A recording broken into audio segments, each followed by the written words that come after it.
آخر رسالة إلك أكتبها وأتلون، وآخر وصية إلك أحكيها بالقوة، وأنا أدري بعد الجرح ما مش قدر يسوى،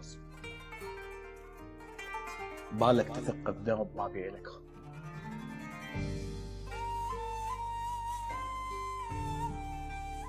وبالك تضحي الوطن ما يفهم الفدوة.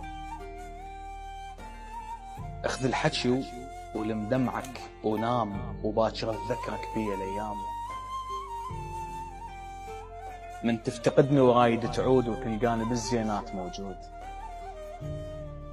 اذكرني من تبتسم، من تحزن انساني،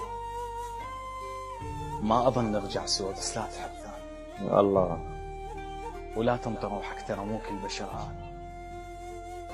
باكر اذا زعلك ما راح تلقاني، ما تلقى مثلي يهد لك الحيل، نعسان بس يسهر لك الليل، يعتذر منك وانت غلطان، ومن اللي يغثك دوم زعلان. بالمختصر لا تحب، لا تحب علا يأذونك، خايف تثق ببشر ما يفهم عيونك، حساس اعرفك ترى، وخايف لما تنهضم ما يعرف شلون، مو مثلي لما كنت ما اعيش من دونك. هاي الرسالة بدم تنقال، وباكر تصادف كل الاشكال.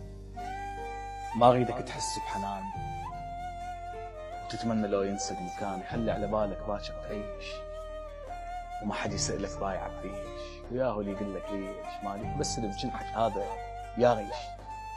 خلي على بالك تبقى طيري، ما حد يعوضك بيه. الله. بسلامتك ابو لك. الله.